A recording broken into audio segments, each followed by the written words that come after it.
Welcome to First and 10 with HS Live. I'm sports editor Nicholas Huba. Again with me is the king of the cow, man who needs no introduction. Let me continue on here. Mike McGarry. Mike, we're here. Right. A little late. The season was supposed to start August 28th, but we are here. First week in October.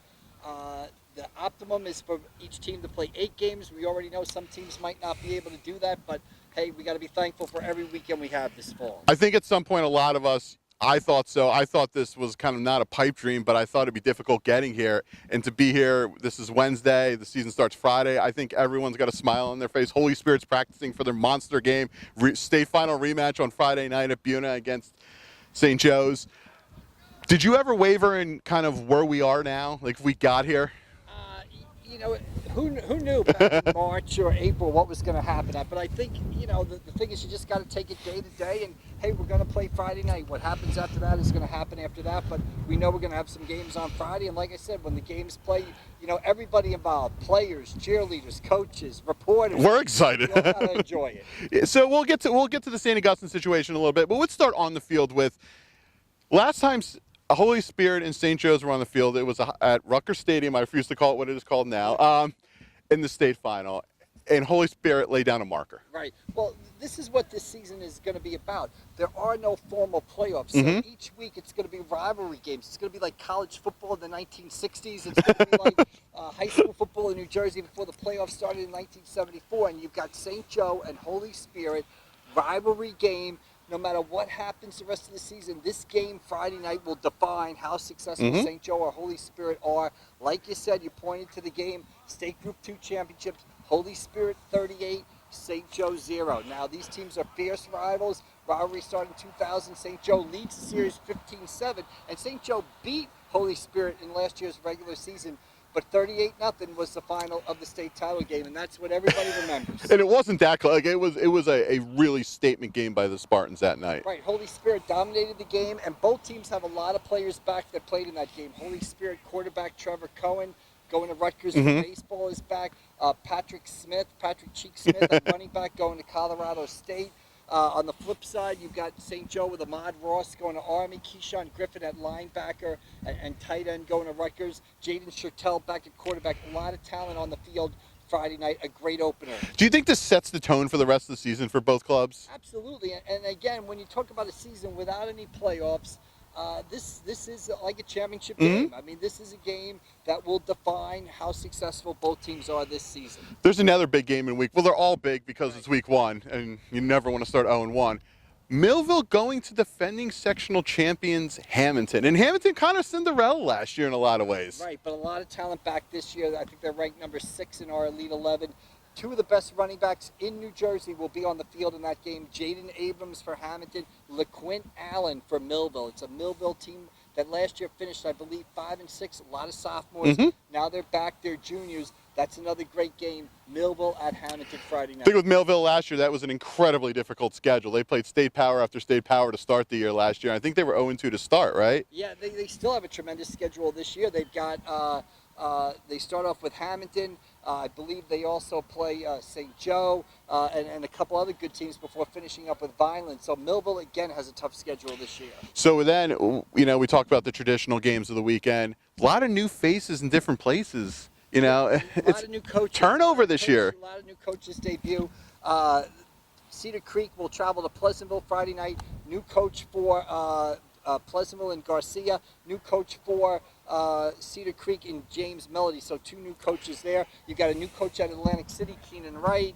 So a lot of new faces and new places. Melody was the offensive coordinator for Union last year with magic names in New Jersey football. Union Power School up North Jersey. And they had an amazing offense last year, and you wonder if that trend. And he replaces a guy who really started that program and built it to a state power in Tim Watson. Right, and the other coaching debut we're going to have is Absegami goes to Ocean City on Friday night. Absegami, Chris Sacco, who rebuilt the Pleasantville program, he goes to Absegami, and he will take the Braves over the Causeway to play Ocean City on Friday night. An Ocean City team that begins the season with a lot of expectations. Let's talk about Ocean City. Like, this seems to be a year, if we had state playoffs, they'd be right at the front of the queue. Well, they bring a lot of guys back. Quarterback Joe Rapetti, linebacker Jake Insera, linebacker Brad Jamison are back from a team that went to the South Jersey Group 4 final last year and lost to Shawnee. So they bring back a lot of talent. They're ranked in our Elite 11 too, and they'll begin the season by hosting Abzagami on Friday night. And on Saturday, you know, it's traditionally played Thanksgiving Day, but we'll get EHT Mainland at the Corral.